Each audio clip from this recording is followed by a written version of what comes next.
¿Qué tal, amigos? Buenas tardes, feliz domingo.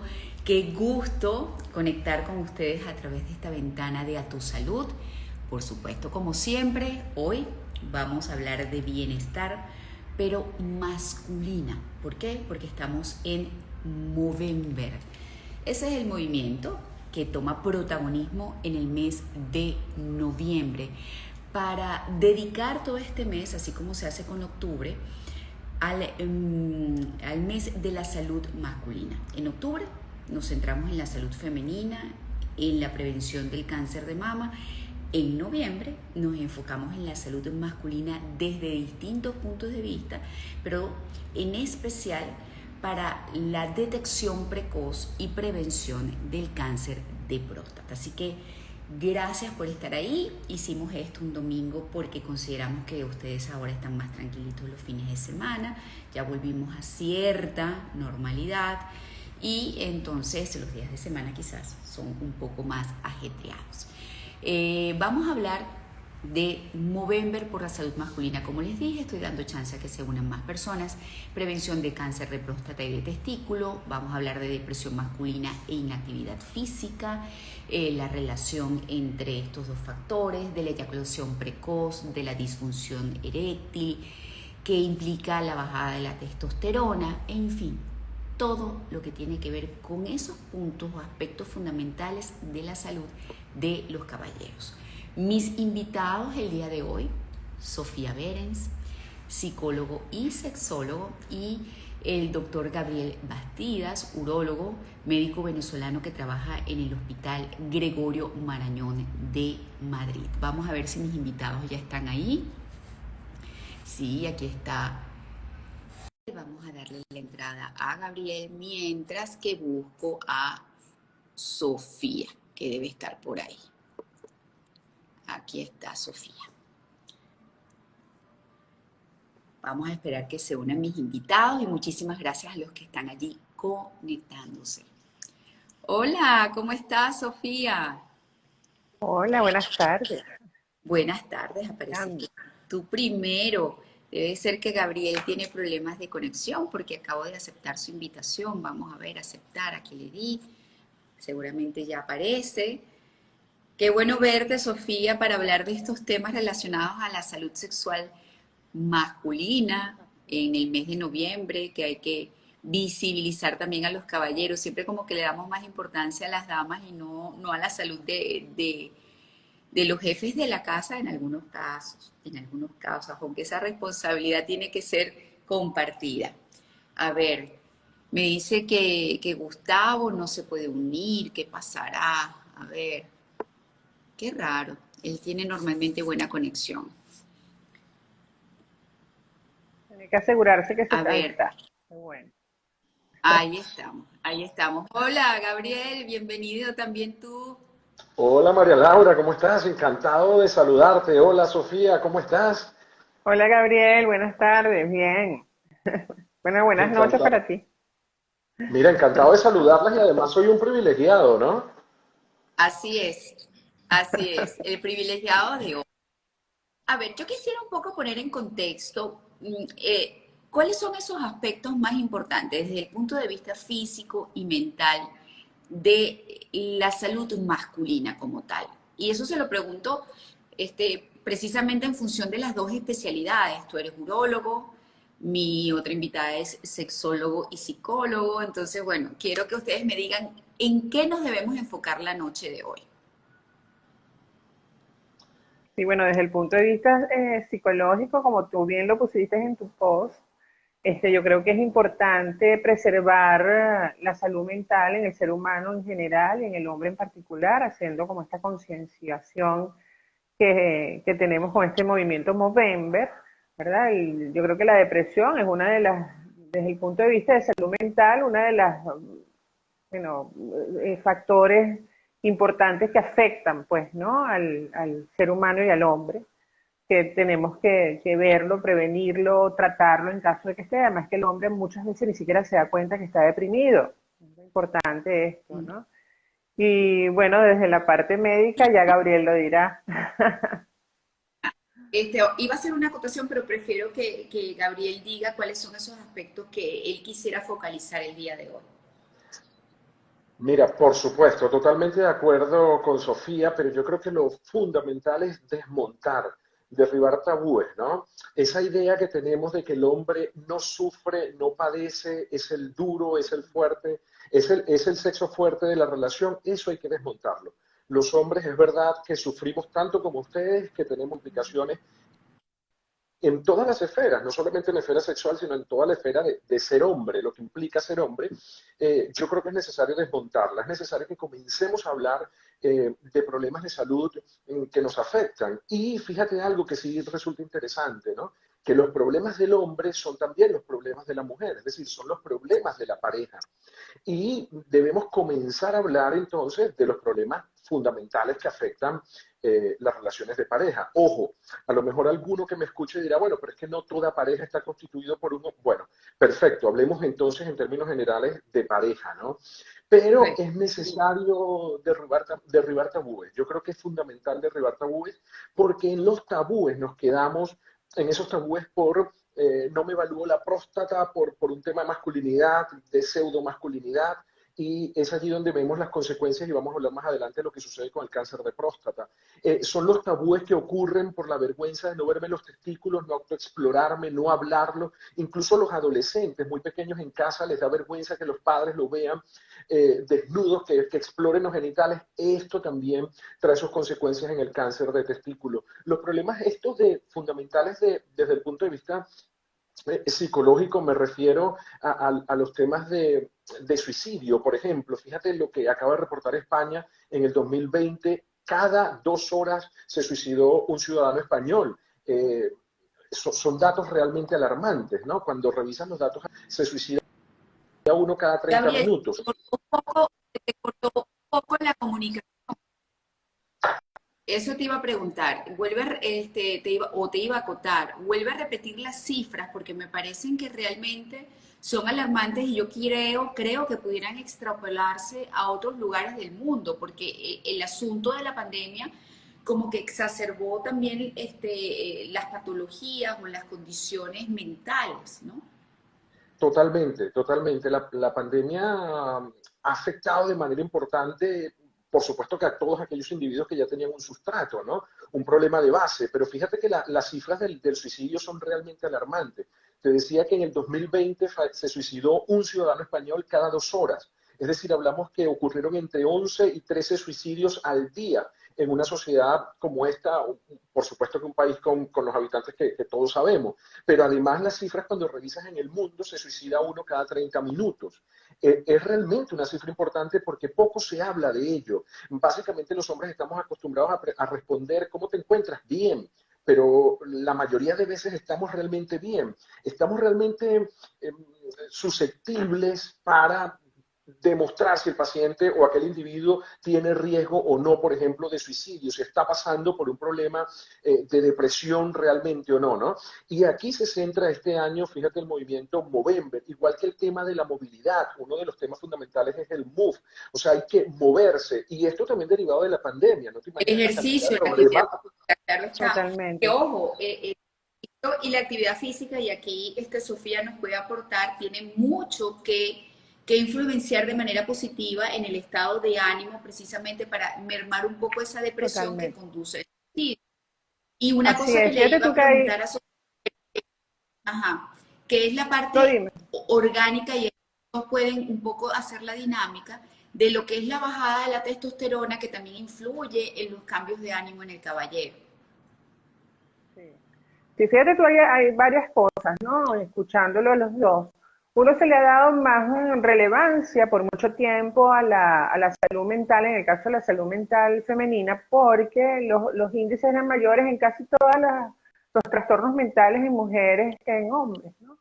Excepto el trastorno obsesivo compulsivo, pues la mujer muchas veces hasta duplicaba la prevalencia de estos trastornos mentales, por ejemplo la depresión, los trastornos de ansiedad en relación a los hombres. Entonces por eso es que se le ha dado como muchísimo más peso, ¿no? Por la prevalencia que tienen mujeres y la sigue teniendo pues estos trastornos mentales, ¿no? Y por eso es tan importante darle esta importancia también a la salud masculina, porque, bueno, sí, y además el hombre no lo identifica mucho, ¿no? Muchas veces los síntomas depresivos, por ejemplo, en el caso de la depresión, en el hombre es diferente a la mujer como que lo expresa más y lo reconoce más, el hombre lo expresa menos.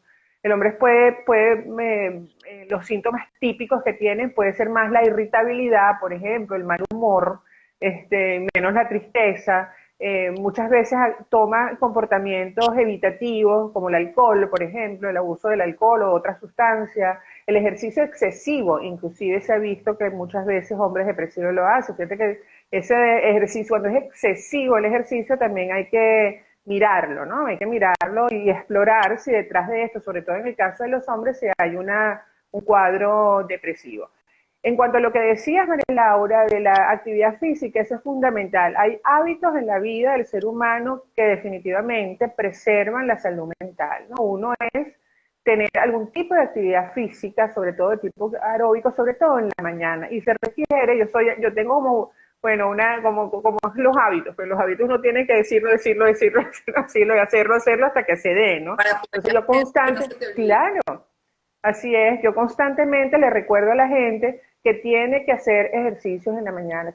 Para la salud mental, no para la salud física, con solo caminar 20 minutos en la mañana o hacer cualquier ejercicio físico, yo hablo de caminar porque es lo más sencillo, pues realmente lo puedes hacer en cualquier lado, es lo más económico. En nuestro país en particular lo puedes hacer en cualquier época en el año por el clima, o sea, al aire libre. Si no lo puedes hacer la caminata, una gente me pregunta, ¿puedo hacer en la caminadora, en un gimnasio, en mi casa? Por supuesto que también lo puedes hacer así, ¿no? Pero con solo 20 minutos no es un antidepresivo, pero sí mejora estado de ánimo, o sea, te ayuda a mantener el estado de ánimo. No es un antidepresivo. Hay algunos deportistas que dicen, no, es que yo tengo mi antidepresivo, yo corro no sé cuántos kilómetros. No, no es un antidepresivo, pero sí te mejora el estado de ánimo, porque bueno, porque la depresión es un trastorno mental, pues que en el área emocional, que tiene muchísimos factores y no solamente pues interviene con el correr. Pero eso es muy importante, igual que el dormir, ¿no? Las personas, los seres humanos somos una especie diurna, hay especies humanas en la naturaleza que son nocturnas, los búhos, los rabipelados, algunas serpientes, o sea, hay especies, los murciélagos, son especies nocturnas, pero el ser humano no. El ser humano es una especie diurna y en la noche se regula toda la actividad neuroquímica cerebral. Entonces son dos hábitos que yo digo que esos son como fundamentales para preservar la salud mental. Y yo soy bueno, cada ratico lo repito, con mis pacientes, con la gente, cuando puedo en espacios como esto, porque son dos cosas que puedes hacer que te pueden ayudar a sentirte mejor, hombres y mujeres.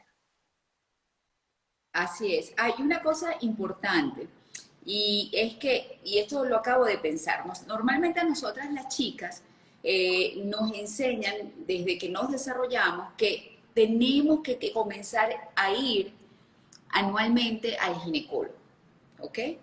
Que debemos revisarnos y el ginecólogo en cierta manera, y corríjame ustedes si lo ven de otra manera, se convierte como en ese médico internista para las mujeres. ¿Ok? Es ese médico con el que por lo general conversamos y si es un buen ginecólogo, te hace como un chequeo general y un interrogatorio general como para evaluar tu condición de salud global. Pero yo creo que con los caballeros no sucede eso, o sea, los caballeros se desarrollan, comienzan a tener una vida sexual importante y no le dicen tienes que ir a un sexólogo, no le dicen tienes que ir al urólogo, sino que después de los 40 es que tienes que medio empezar a ver cómo está la salud de tu próstata. ¿Ok? ¿Qué opinan de esto y qué es lo que se debe hacer precisamente para evitar que obviamente el caballero entre en ese estado de abandono con respecto a su salud? Mira, aquí voy a entrar, porque fíjate que todavía muchísima gente cree que el momento de visitar al urólogo es a partir de los 40, 45 años de edad, cosa que no está más cerrada, ¿no? Porque la evaluación urológica debería ocurrir al menos una vez al año desde la pubertad. Y hablo desde la pubertad porque hasta la pubertad está el pediatra encargado básicamente de ese varón, ¿no? En vías de desarrollo, identificando cualquier situación, problema que haya durante el desarrollo. Pero a partir de la pubertad, una vez al año, sin síntomas. Hablo ese paciente que viene sin síntomas. y no esperar hasta los 40, 45 años. Hay problemas de salud en el varón que son muchísimo más frecuentes a ciertas edades. Por ejemplo, el cáncer de testículo es mucho más frecuente en hombres entre 25 y 40 años de edad. Entonces, ¿cómo dejar ir al urólogo a partir de los 40 si tenemos el cáncer de testículo, por ejemplo, siendo un problema de salud realmente importante, ¿no? Yo sí creo que el urólogo tiene que tomar un rol, una batuta, básicamente dirigiendo ello, ¿no? Por supuesto que si tiene una formación desde el punto de vista andrológico, evidentemente le da un abordaje distinto al varón. Pero si no, evidentemente que se quedan un montón de patologías fuera. Es por ello que ves muchísimos pacientes que vienen a la consulta. Bueno, al final de la consulta lo que te están contando es que tienen un problema de disfunción eréctil. Al final de la consulta te estás dando cuenta que tienen un problema anatómico en el pene con 45 años. Y dices, bueno, ¿cómo pudiste llevar una vida sexual activa y satisfactoria con este problema anatómico que nadie identificó durante 45 años de vida? O ves al paciente que viene a tu consulta con un cáncer de próstata en situaciones metastásicas que se pierde de vista, ¿no? Y esto porque, fíjate lo importante, la gente no lo ve, pero el cáncer de testículo es una de las patologías más curables en este momento. Cuando tú lees la literatura, 95% de los pacientes con cáncer de testículo son curables. Justo hoy grabé un programa de televisión hablando del cáncer testicular y afortunadamente maneja muy buenas estadísticas, pero para eso se tiene que consultar con el especialista. Pero es fundamental el diagnóstico precoz, ¿sabes? No, no es justo. Fíjate que esto es súper interesante, estos datos. En América Latina, visita al paciente con cáncer de testículo entre 24 y 36 meses de retardo. Esto quiere decir que las cifras que vemos de curación en América Latina, por supuesto, son inferiores al resto del mundo. ¿Por qué? Porque ya el paciente viene a tu consulta con un retardo que puede alcanzar eso, 24 o 36 meses. Son estudios con datos muy concretos, ¿no? Y por supuesto que tiene una alta tasa de curabilidad, pero cuando el paciente acude de forma precoz. ¿Qué sucede aquí? Que el paciente el cáncer el cáncer de testículo, como te decía antes, ocurre fundamentalmente entre los 25 y 45 años de edad. Es un hombre que tiene vergüenza, que esto no se aborda en casa, que los adolescentes, nadie se preocupa por la salud de los testículos, nadie enseña, fíjate que está muy de moda el tócate, el autoexplórate las mamas, pero nadie dice autoexplórate los testículos, incluso para algunos es medio mal visto que el varón se toque, y aquí lo importante de este tipo de conversaciones. Y fíjate que aquí quiero rescatar algo que decías antes, ¿no? ¿Cuál es la importancia o la unión del médico con el psicólogo? Con el sexólogo en este caso. Para nosotros es fundamental. El abordaje de la patología tiene que ser en conjunto porque además que casi todas las patologías sexológicas tienen un sustrato mixto, es decir, hay una causa orgánica que podemos hablar más adelante, por ejemplo, de disfunción eréctil, y una causa psicológica. Es decir, que el tratamiento en conjunto es lo único que garantiza los mejores resultados en estos pacientes.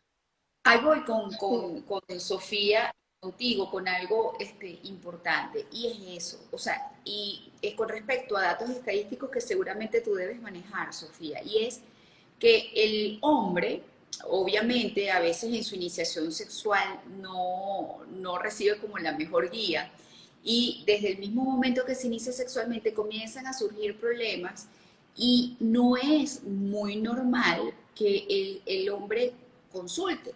Entonces yo me imagino que puede pasar mucho tiempo un hombre teniendo eyaculación precoz o disfunción eréctil y una cantidad de problemas relacionados a la sexualidad que sé que para los caballeros es sumamente importante, precisamente porque no existe la cultura de que el hombre como la mujer vaya al médico, se consulte con cualquier médico, sea el urólogo o no, y por lo tanto viven con poca calidad de vida por muchos años, ¿no?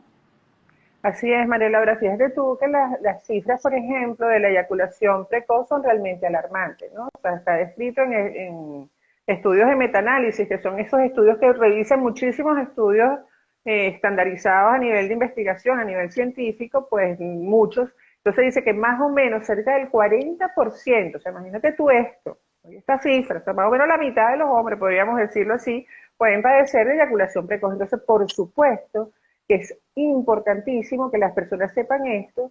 Los hombres generalmente no lo dicen, ¿no? No lo dicen, les cuesta les cuesta exponer las dificultades, ¿no? Y yo creo que, por ejemplo, en este tema de educación sexual, que lamentablemente en nuestro país no está, pues yo creo que es responsabilidad de los padres, por ejemplo, un poco explorar eso, ¿no? Preguntarle cómo te va la vida sexual, no para que le diga el detalle si no estás bien, te sientes satisfecho, tienes alguna dificultad, podamos buscar a un especialista que te vaya, porque lo más probable, si tenemos, o sea, imagínate tú, estamos hablando de 4 de cada 10 hombres, de cada 10 muchachos pueden tener eyaculación precoz, eso es muchas personas, muchos hombres, y generalmente acuden a consulta, pues más o menos como dice Gabriel, cuando tienen 25, 26 años, después que han pasado varias experiencias sexuales o han tenido dificultad con sus parejas, y entonces que buscan la ayuda. Y afortunadamente la eyaculación precoz tiene una buena efectividad cuando tiene tratamiento, así busque la ayuda cuando la busque, pero bueno, pasa mucha dificultad y mucha insatisfacción en el área de la sexualidad, que es tan importante. Y la otra parte de la sexualidad, me imagino, Gabriel, que tú leíste, tú sabes ese estudio que se hizo creo el año pasado, como en febrero o marzo, en Boston, ¿no? Que hablaba que es preventivo el hecho de que el hombre tenga una actividad sexual además alta, ¿no? Hablaba como más o menos 21 relaciones sexual al mes, ¿no? La relación sexual no es necesariamente, o actividad sexual no necesariamente es con pareja, sino también la actividad masturbatoria previene el cáncer de próstata. Sí. ¿No? Entonces eso es un punto importante allí, ¿no? Pero, Sofi, sí, mira, y corroboro los datos que has dado. Mira, las cifras de eyaculación precoz en el mundo son realmente alarmantes. Y te voy a mencionar solamente un estudio español. Fíjate, el 43% de los hombres españoles tienen eyaculación precoz. Tienen eyaculación precoz. Del 2009. Es decir, el estudio demográfico sobre eyaculación precoz de España. Esos son datos allí, están sobre la mesa. Pero fíjate además que algunos dirán, bueno, es que los españoles son no. Fíjate que además no, esto es mundial. Es mundial. En los Estados Unidos esto corrobora los datos con el HSLS, donde dice que el 30% de los hombres entre 18 y 29 años tenían eyaculación precoz y más del 55% en aquellos hombres mayores de 50 años. O sea, que esto es un problema realmente importante, ¿no? Sería interesante que incluso habláramos un poco rápidamente sobre la eyaculación precoz. Tiene grandes problemas todavía para definirla, ¿no? Bueno, y para aquí eso iba justo a preguntar, porque hay una inquietud que escribieron por mensajería, en donde dice, ¿cuál es el tiempo que se debe tomar en cuenta para ya establecer que un caballero es eyaculador precoz? ¿De cuánto tiempo estamos hablando? Y por otro lado preguntan, ¿qué se puede hacer para evitar que aparezca la eyaculación precoz? Dos preguntas. Bueno, mira, con respecto al tiempo, es la gran pregunta donde siempre tenemos conflictos, variables en los congresos cuando hablamos de este tema, ¿no? La clasificación fundamental, básicamente la que todos aceptamos, es aquel hombre que eyacula en el primer minuto.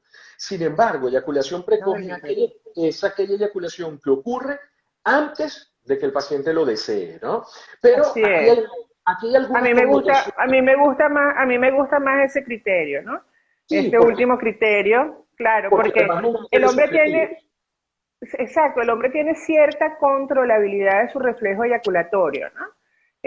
Cuando el hombre es eyaculador precoz es cuando se da cuenta que va a eyacular cuando está eyaculando o cuando está en el punto de inminencia eyaculatorio que no puede controlar. Entonces, cuando no está esa controlabilidad, es cuando definimos que el hombre es eyaculador precoz. O sea, no tiene que ver, muchas veces dicen, no, es que no alcanzo que mi pareja tenga el orgasmo, entonces puedo ser eyaculador precoz. No, porque además, imagínate tú, eso tiene ya que ver con lo femenino, pero las mujeres que alcanzan el orgasmo con el coito está más o menos el 20%, o sea, lo más probable es que el hombre con el coito alcance primero la eyaculación y su orgasmo que la mujer, o sea, no es el criterio ese. Entonces a mí me gusta mucho más el de la controlabilidad relativa que tiene el hombre en este reflejo eyaculatorio. Sin embargo, como bien dice Gabriel, pues más o menos la gente dice que cuando eyacula menos de un minuto. A mí me gusta más el otro criterio. Sí, a mí también me gusta mucho más y lo hablo, incluso ese es el criterio que hablo en la consulta, ¿no? Pero además la eyaculación se puede dividir o clasificar en eyaculación permanente, es ese individuo que siempre ha sido eyaculador precoz, eyaculación precoz adquirida, es decir, ese hombre que no era eyaculador precoz, pero dada una circunstancia él se convierte en eyaculador precoz, y aquí es sumamente interesante porque este varón siempre refiere un momento biográfico del momento en el que comienza a ocurrir la eyaculación precoz. Existe también una eyaculación variable, es decir, ese individuo que es eyaculador precoz de vez en cuando, no siempre, ¿de acuerdo? Hay una clasificación más que yo estoy introduciendo, lo presentamos en un congreso y lo vamos a escribir pronto, y es la eyaculación precoz selectiva, la llamamos así en aquel hombre que es eyaculador precoz con una persona pero no con otra, o con una técnica y no con otra, es decir, es eyaculador precoz en el coito vaginal pero no en la masturbación. Entonces, he aquí un montón de clasificaciones, ¿no? Y fíjate, cuando hablamos del tiempo, que era lo que decía Sofi, de la disfunción eyaculatoria prematura, es que conseguimos un grupo de hombres en el cual es verdad que se consideraban, quiero decir, que eyaculaban entre 3 y 7 minutos, tiempo que consideramos normal, ¿no? Pero que estos hombres que eyaculaban entre 3 y 7 minutos estaban insatisfechos con el tiempo eyaculatorio. Entonces, todos ellos entran dentro de una nueva clasificación que se llama disfunción eyaculatoria prematura, básicamente porque cumple los tiempos, pero él no está satisfecho con sus tiempos eyaculatorios, ¿no? Claro, porque esto es importantísimo lo que está diciendo Gabriel, porque en la sexología se incluye el elemento satisfacción como parte de la respuesta sexual. Puede ser que tú tengas tu etapa excitatoria, tu etapa de deseo, tu fase orgásmica, tanto en hombres como mujeres, eyaculatoria en mujer, pero después que termina no estás satisfecho, eso se está considerando ahorita como una etapa de la respuesta sexual, que antes no se consideraba, bueno, hace algún tiempo, ¿no? Que antes se hablaba de 4 etapas, ahorita se habla de muchas más etapas, ¿no? Te pregunto, Y se toma la satisfacción durante y después de la relación sexual. Mira qué importante esto, ¿no? vamos a hablar de soluciones, pero ahora les voy a preguntar antes de las soluciones, para hablar luego también de disfunción eréctil. Ok, le voy a hacer una pregunta, porque me da mucha curiosidad. Quizás haces, a ver, yo tuve en Globovisión un programa de sexo que se llamaba Momentum, lo bueno del sexo, cuando éramos felices todavía no lo sabíamos, éramos un poquito felices, ¿ok? Y quizás ahí fue cuando se comenzó a hablar más abiertamente del sexo, con la aparición de todas estas pastillitas o principios activos para retardar o ampliar el tiempo de erección, etcétera, etcétera, ¿no? Y se empezó a hablar de sexo como tal.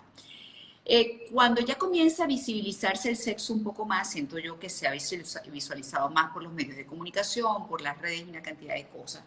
Todavía los caballeros tienen el tabú y les cuesta consultar acerca de su sexualidad, hablar de disfunción eréctil, hablar de eyaculación precoz, sobre todo los chamos, repito, que ya son nativos digitales y que a través del medio digital o de los distintos medios digitales consumen o tienen acceso a tanta información. Sí, el hombre más joven está más presto a buscar, ¿no? Si hablamos de las personas de 20 años, quizás tienen no solamente con la consulta sexológica o urológica, sino inclusive con la psicológica, son como más abiertos a esto, ¿no? Tienen como más apertura que antes, ¿no? Yo creo que sí hay un tema generacional sí, se ha mejorado esto afortunadamente por eso, justamente porque tiene más acceso en Venezuela, más por las redes, ¿no? Más por este tipo de medios. Aquí hubo un retroceso con los otros medios tradicionales, ¿no? Ahorita prácticamente no hay programas donde se habla de sexo, tienes que tener muchísimo cuidado con lo que dices. Si dices coito, pues te pueden cerrar el programa, qué sé yo, Bueno, pues, ¿no? O sea, unas cosas en Venezuela, en otros países no, por eso te digo, aquí hubo un retroceso, sí, increíble. Yo que tengo años en los medios me quedo impresionada porque efectivamente, como aquí nunca ha habido educación sexual formal, que es tan importante para la salud sexual masculina y femenina, nunca la ha habido, los medios de comunicación en un momento fueron como un bastión para esto, ¿no? Los tradicionales. Entonces, prácticamente todos los programas, a todas las horas, pues habían programas donde se tomaban y se tocaban temas de sexualidad. Ahorita no es así, María Laura, en los tradicionales, afortunadamente hay estas ventanas donde hay muchísimas personas en todos lados del mundo donde tienen información, y yo creo que eso le ha dado una apertura importante a nivel de información a la gente, y entonces, por supuesto, la persona joven está como más abierta a la ayuda en general. Eso es súper Y importante. lo que están viendo, tienen que tener claro, y este es el propósito de una conversación y de una reunión de este tipo, es que todo tiene solución consultando con los que saben, con los especialistas que nos pueden guiar. Entonces, habiendo tantas herramientas, tiene que buscarse la manera de tener calidad de vida, ya sea mental, ya sea física, ya sea sexual, y que bueno, que los caballeros tienen al urólogo, tienen al psicólogo y sexólogo para respaldar cualquier problema y en este caso sacar la solución y seguir adelante. Mira, Y y eso fíjate es tú tan que yo creo que importante.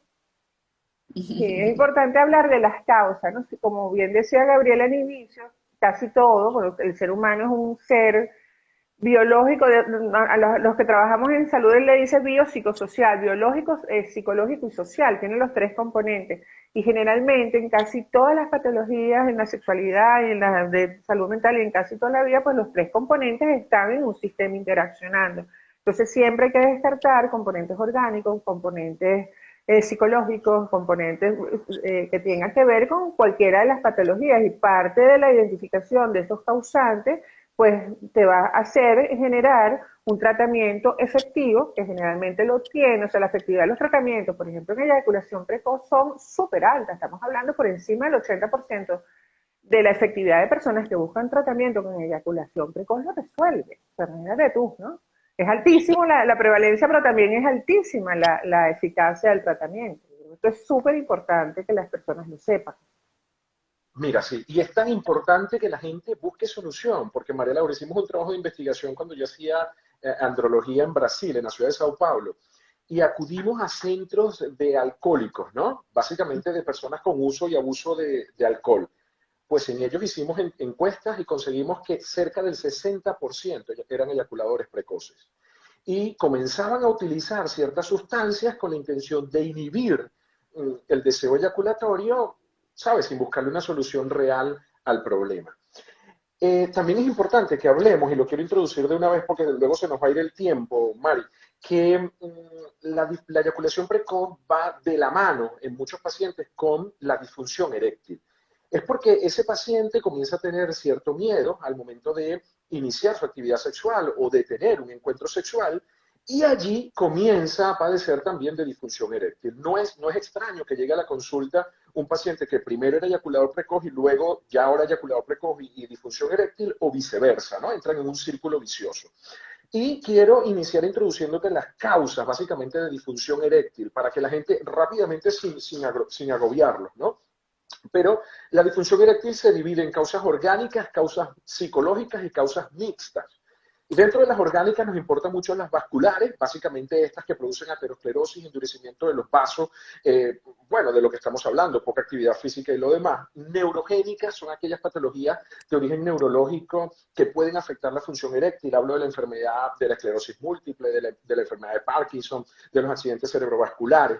También tenemos La causas hormonales diabetes. como el hipogonadismo, claro, la diabetes, los hormonales como el hipogonadismo, la hiperprolactinemia, la diabetes que habla Sofi, causas anatómicas, pacientes que tienen enfermedad de peronía, alteraciones anatómicas que también conducen a disfunción eréctil, las medicamentosas, aquellos pacientes que consumen algún tipo de medicamento que tiene que ver, que está en relación con la función eréctil, antihipertensivos, antidepresivos, bueno, un montón, ¿no?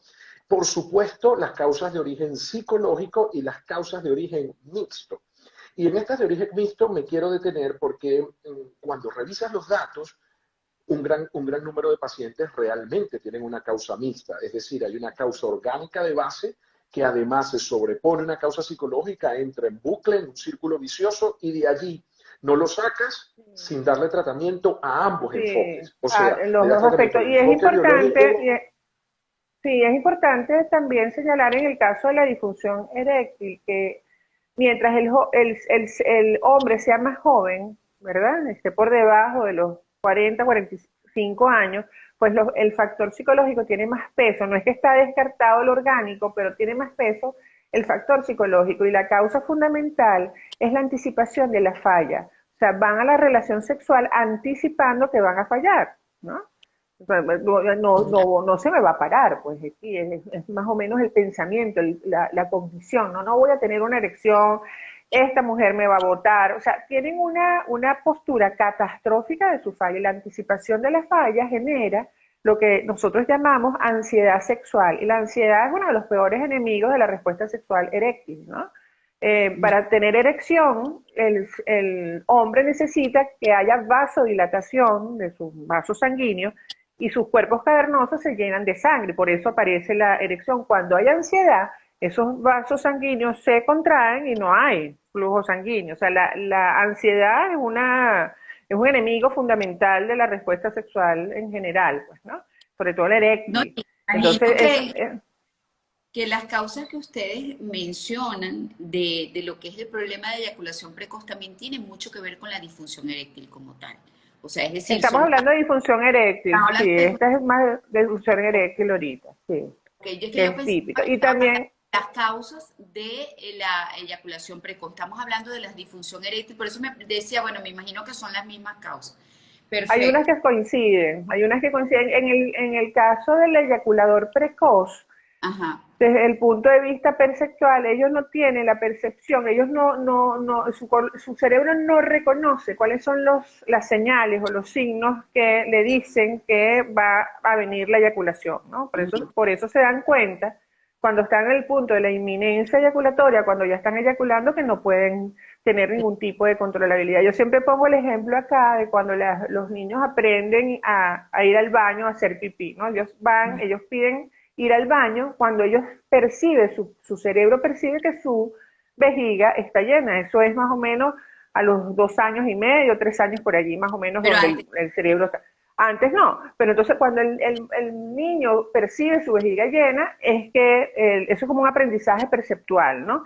En el caso del eyaculador precoz no tiene la percepción de esas señales preeyaculatorias y por eso no lo puede controlar. Entonces hay técnicas específicas para eso es desde el punto de vista perceptual. Y lo otro, hay también factores orgánicos que están descritos, que hay un mecanismo con todo lo que tiene que ver el sistema serotoninérgico, que el impulso nervioso va como muy rápido, ¿no? Entonces va muy rápido y entonces la respuesta sexual va a millón, pues, ¿no? claro, Va muy rápido y por eso eyacula de una manera anterior y eso es uno de los tratamientos que se dan también desde el punto farmacológico, que es totalmente efectivo también en el caso del eyaculador precoz, pues. fíjense, eyaculación precoz, disfunción eréctil, y también puede surgir la falta de apetito sexual, que al caballero Sí, no le provoca, tiene que ver un poco con la testosterona, que también influye en lo que es el estado de ánimo. Y creo que con la pandemia esto fue algo que se puso muy en el tapete, así como tenemos las condiciones mentales, la ansiedad, la angustia, la depresión, ¿ok? Y otros trastornos psicológicos y mentales que también se exacerbaron, también tenemos lo otro, lo abrumador de lo que hemos vivido, pues hace que para mí el sexo no tenga ningún tipo de relevancia. ¿Qué me pueden decir sí, al tú respecto? sabes, esto es interesantísimo. Antes el motivo de consulta, inhibición del deseo sexual o bajo de la libido, como lo quieran llamar, pero es inhibición del deseo sexual, casi era exclusivo de las mujeres. De hecho, esa es la disfunción sexual más frecuente en la mujer, la inhibición del deseo sexual. Y aparecía en hombres, pero era raro, ¿no? Y generalmente cuando aparecía tenía causas orgánicas bien marcadas, como esta que tú estás diciendo, por ejemplo, baja la testosterona, pero con el tiempo, la consulta del bajo deseo sexual en el hombre ha aparecido. Yo te quería hacer referencia a un estudio que yo hice el año pasado en agosto, con esto de la pandemia y la función sexual y el deseo sexual, porque las personas cuando empezó esto de la pandemia pensaban que bueno, que la cosa iba a ser como la fiesta en la casa con la sexualidad, ¿no? Como íbamos a estar todo el día allí, estamos más todo el tiempo, íbamos a tener más disponibilidad para tener el sexo, pues entonces las personas pensaban que había un disparo del deseo sexual, cosa que yo decía, bueno, pero ¿qué es esto? La gente como que no sabe lo que es una pandemia, ¿no? Ni como que no sabe que estar 24% con una persona al lado que no estás acostumbrada a esto, con los muchachos al frente, sin los espacios, o sea, con el desequilibrio de la inclusión e independencia de las parejas, pues el estresor suele afectar el deseo sexual tanto femenino como masculino. O sea, cuando los seres humanos están sometidos a altos niveles de estrés, generalmente el deseo sexual se afecta. Y la otra gran causa del deseo sexual es el que hay que siempre descartarlo. Yo que tengo las dos especialidades, muchas veces va a la consulta una persona por inhibición del deseo sexual y lo que tiene atrás es una depresión impresionante, o sea, parece como un síntoma depresivo la inhibición del deseo. Entonces el buen diagnóstico allí es fundamental. Bueno, aquí justo dice, luego del cateterismo, mi esposo mejoró en cuanto a su deseo sexual, sin embargo, mi esposo tarda hasta más de 15 días sin estar conmigo, preguntan por acá, o comentan por aquí, ¿no? Sí, habría que estudiarlo, habría que ver qué edad tiene, porque claro está, mira, fíjate, Dice, ya va, Gabriel, voy a completar, dice, en mi caso estaba padeciendo de arterias tapadas y manifestó causa de dificultad eréctil, eso trajo problemas en el matrimonio. O sea, es la misma persona que dice que su esposo por un problema cardiovascular, pues tenía problemas de Claro. erección. Claro, mira, hoy la Sociedad Médica Internacional reconoce la disfunción eréctil como un marcador precoz de daño endotelial. Así es. Es decir, que básicamente el daño vascular ocurre de menor a mayor calibre, me refiero al vaso, ¿no? Por supuesto, que las arterias peneanas, las arterias que se encargan de llevar la sangre a los cuerpos cavernosos, que es lo que facilita el mecanismo o lo que produce el mecanismo de la erección, son las primeras en sufrir las causas de la aterosclerosis. Es decir, que hoy por hoy, si usted tiene un paciente con disfunción eréctil, debe estudiarlo desde el punto de vista cardiovascular, porque Así es. este es un marcador precoz. Fíjate Así que es. hay un dato que decía Sofía que me parece súper interesante rescatar, ¿no? Y, y es básicamente esa premonición, esa anticipación al fallo que tiene el paciente con eyaculación precoz, eh, básicamente que tiene el paciente, ¿no? Desarrolla se anticipa al fallo y luego esta anticipación al fallo hace que el paciente no quiera estar en una no quiera tener un encuentro sexual. Muchas veces ese bajo deseo está detrás una eyaculación precoz, está detrás, por supuesto, problemas de autoestima, pero además de depresión, pero además también de la disfunción eréctil. Es decir, que el paciente intenta no tener un encuentro porque además, esto debo decirlo, es mucho más en ese lado del mundo, hay mucha ansiedad de cumplimiento. Hay mucha ansiedad de cumplimiento porque nos han vendido la idea de que el hombre va al encuentro sexual a satisfacer, de que el hombre va allí, es el toro, es el que satisface, es el que hace esto, aquello y lo otro, y esto genera desde que eres muy pequeño una ansiedad básicamente por cómo te desenvuelves en el acto sexual. Y esto traduce mucha ansiedad y trae, por supuesto, estas dos complicaciones importantes. A ver, hay algo Hay un comportamiento evitativo, porque nadie quiere ir a fallar, ¿no? claro. Entonces, cuando anticipa que va a fallar, entonces no voy y se termina inhibiendo el deseo sexual, tal cual. Y mira, y eso que dice Gabriel, yo estuve en la oportunidad de estar hace poco en un congreso de adultos mayores donde habían cardiólogos y uno de los cardiólogos decía bien reportado eso, pues que ahorita el marcador de la disfunción eréctil para las dificultades cardiovasculares tenía inclusive más peso que la tensión arterial, decía esta persona. Imagínate tú lo importante de si un hombre reporta o está padeciendo una disfunción eréctil que vaya al Claro, médico y lo primero con analice la discusión, totalmente. sí, como decir, Sí. puede usted estar teniendo problemas cardiovasculares, tiene que consultar. Cardiólogo, Ok, así es, súper voy importante. a traer algo a colación que no se menciona mucho, pero que yo sí he visto que Gabriel como que le da un peso específico de información en su cuenta de Instagram como urólogo, que son las enfermedades de transmisión sexual. Que fíjate que no lo hablamos, pero es algo que pues el hombre tiene allí como un peligro, como una alerta, como un semáforo en rojo, porque o sea, tiene una vida sexual activa en función de lo que tú me comentabas de 21, ¿cómo se llama? Bueno, Actividades. eso es lo que se recomienda, no es que lo tengan. Bueno, pero igual, o sea, ¿qué tal las enfermedades venéreas? ¿Qué tan comunes son en nuestros tiempos? Quizás en los cuales también se ha tratado de insistir en el uso del preservativo, ¿no? Pero no sé si se usa. se usa, qué tan común. En un país como en el que vives, Gabriel, que sí se llevan estadísticas, ¿cómo está el tema de las enfermedades venéreas y de transmisión sexual?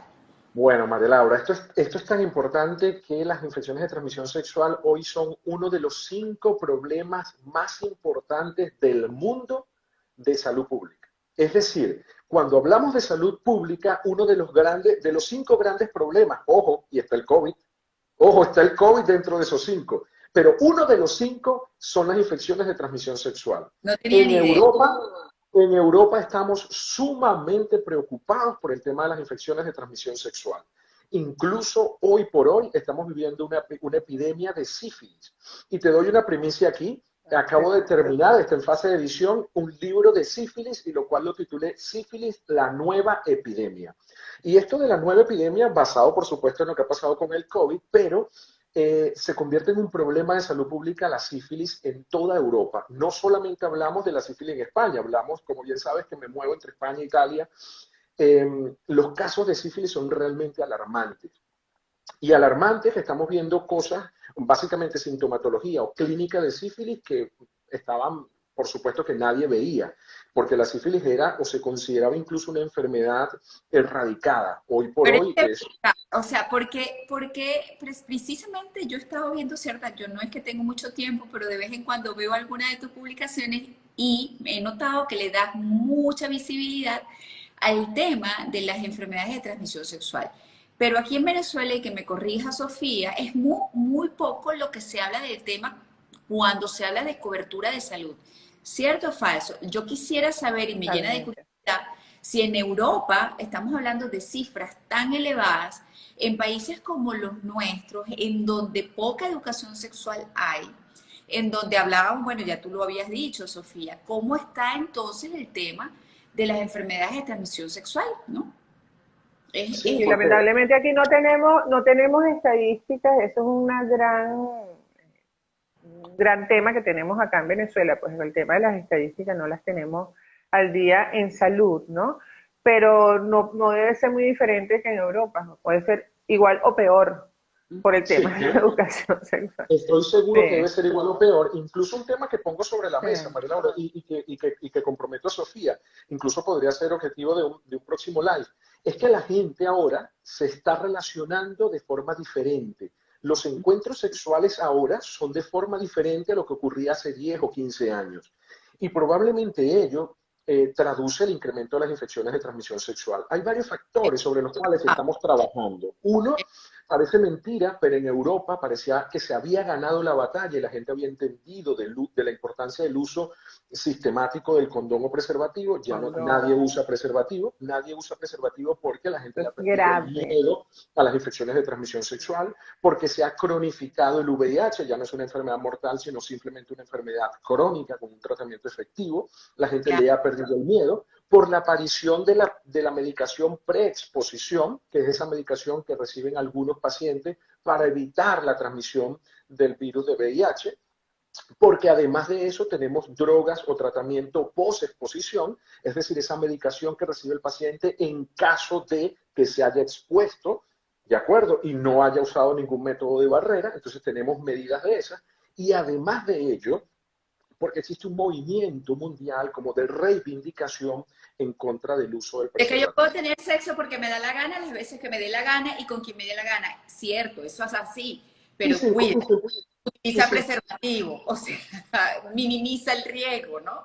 claro, el No, problema y también es también, que y en esta también parte del hay, mundo, también hay una cantidad de mitos en relación al uso del preservativo que aleja al ser Que humano hablamos de yo. usarlo, ¿no? Sí, Ajá. exacto, como por ejemplo que baja la sensibilidad, que no sienten, bueno, una cantidad claro, de mitos que hay en relación a esto que se rompen y no se rompen tanto, por ejemplo, ¿no? O sea, puede romperse, pero las posibilidades de que se rompan son bajas. Entonces, hay una serie de mitos que también que aleja al ser humano del uso del Bueno, preservativo. Obviamente son estos tratamientos que está hablando Gabriel, pero bueno, la verdad es que exponerse a eso a mí me parece realmente complicado. O sea, yo creo que las claro, personas tienen que nuevamente hacer conciencia del uso del preservativo. Ya ha bajado, como bien dice Gabriel, de manera significativa el uso del condón a nivel mundial.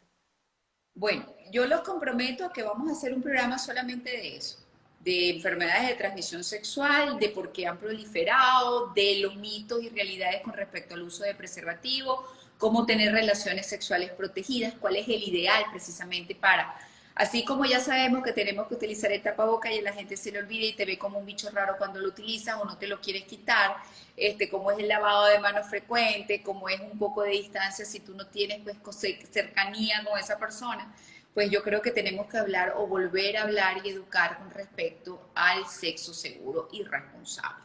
Que por cierto, acá vuelve a exponer la persona, ¿no? Que dice, yo me he limitado a buscar a mi esposo porque siempre me manifestaba que no tenía ganas. No sé qué quieres comentarle tú, Sofía.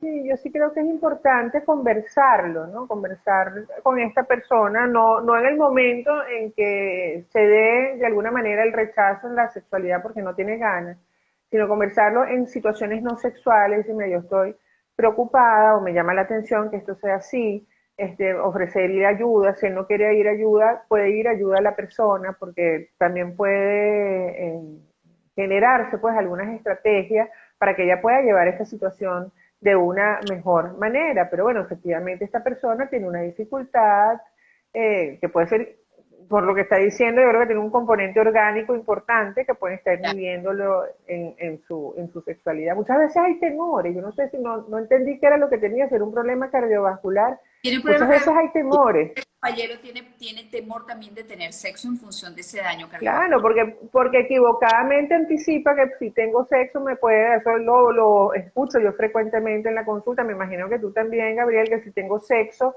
pues me puede dar un infarto, puedo dañar mi corazón o me puede pasar algo en el momento de la sexualidad y eso generalmente también es un mito. Pues, ¿no? El médico se lo prescriba, pues no puedes tener sexo generalmente, que no pasa casi nunca, no tiene ningún tipo de dificultad la actividad sexual. Unos cardiólogos decían que tener sexo es como subir un piso de escalera, el equivalente físico a eso, o sea, eso de que el tener sexo la gente baja de peso, que le va a pasar este tipo de cosas, es poco probable. Más ni Como yogur, no subir un quiere más piso ni de escalera. yogur. Aquí dice, ¿tiene alguna relevancia despertar y no tener la erección fisiológica? Sí, es Sí. fundamental. Eso incluso hoy por hoy también lo consideramos un marcador precoz de disfunción eréctil. Los pacientes deben despertar con erección. La erección matutina es sumamente importante y habla mucho acerca de los mecanismos vasculares y neurobiológicos de la función eréctil.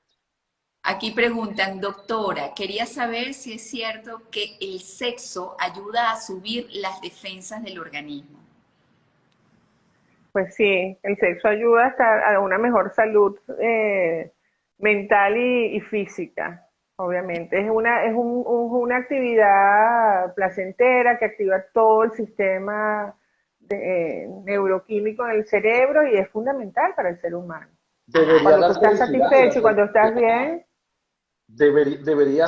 debería generar felicidad y la felicidad traduce aumento de las defensas, mejora de la así calidad de es, vida. Aquí preguntan, a la satisfacción. ¿por qué el uso de preservativo a veces causa descenso del pene durante el acto sexual? Básicamente es una connotación psicológica. Así es. Nosotros, no sé, Sofi, pero es lo que yo recomiendo a mis pacientes cuando consultan por esto, les digo que deben masturbarse con el preservativo. De este Con modo comienzan a preservativo, así es. aprender cómo es la respuesta y ya. Y además que también vienen todos los juegos eróticos, es decir, que la pareja debería incluir la colocación del preservativo dentro de toda esa esfera de juegos eróticos que previos al acto sexual, ¿no? O sea, que no tiene que ser una cosa como que voy al preservativo tal, porque, bueno, Ok. Eso es una creencia disfuncional inadecuada. O sea, el preservativo no genera disfunción eréctil. en lo Eso es una absoluto. creencia equivocada que las personas activan en el momento y por supuesto tienen la baja de la erección y la recomendación es exactamente la que dijo Gabriel, utilizar el condón durante la masturbación o los juegos sexuales no coitales No, coita. con la pareja. Yo como les dije, no voy a hablar más de ese tema en particular porque ese va a ser pues el tema de otro live en donde vamos a estar los tres otra vez, hablando de importancia del uso del preservativo y cómo obtener sexo responsable, previniendo todas esas enfermedades de transmisión sexual que terriblemente, de acuerdo a lo que nos comentó Gabriel, están tomando un protagonismo para estar o ya ubicarse entre las 5 primeras causas de preocupación de lo que es el sistema de salud pública en el mundo. Gracias a los dos por un domingo regalarnos a mí y a mi audiencia esta conversación y este espacio para aprender y para ganar en herramientas para tener calidad de vida y bienestar. Así que gracias a los dos. Gracias a ti por la invitación y feliz de estar contigo aquí, Gabriel. Igual, Sofía, yo encantado. Mari, ¿quedan cuánto? ¿Te quedan cuánto? ¿Un minuto o no? O no, quedan 4 minutos. Quedan 4 minutos porque quiero despedirme diciéndole esto a las personas, a la audiencia fundamentalmente. Mira, lo primero, tienen que comunicarse con su familia de forma regular. Fortalezcan esos lazos familiares, esos lazos de amistad, muévanse. Durante el mes de noviembre la meta es caminar al menos 60 kilómetros. Esto fundamentalmente por los 60 hombres que mueren cada día. Habla sobre las cosas importantes de la vida, habla con los amigos, habla con la familia, establece esas relaciones, guarda el móvil, conversa en la mesa, conversa en el almuerzo, en la cena, conversa con tu gente. El conocimiento es poder, investiguen. Revisen las estadísticas, qué sucede con el cáncer de próstata, con el cáncer de testículo, conversen con los hijos, conversen con los familiares y amigos. Y lo último, si notas algo, haz algo. Si tú durante la ducha notas que hay un bulto, algo que no sentía, haz algo. Vamos a empezar a decir sin pena, a tocarse el pene, tienen que tocarse los testículos, tal cual, claro. Tocarse. Claro. Si notas algo, haz algo. Allí está la herramienta, eso es fundamental. Bueno, gracias a Sofía Berens, psicólogo y sexólogo, a Gabriel Bastidas, urólogo, médico venezolano que trabaja en el Hospital Domingo. Siempre digo todo un rollo con Gregorio Marañón. Gregorio Marañón. Sí, sí. Y bueno, esta conversación va a quedar guindadita allí para que si se perdió alguna parte, pues pueda verla desde el principio en mi cuenta de Instagram, y a los dos nuevamente gracias. Entonces vamos a tener que empezar a hablar de tóquense y tóquense bien. Okay. Un abrazo para las dos y para toda la audiencia. Seguro. Chao. Hasta el lunes, es decir, hasta mañana, y feliz semana. Feliz semana.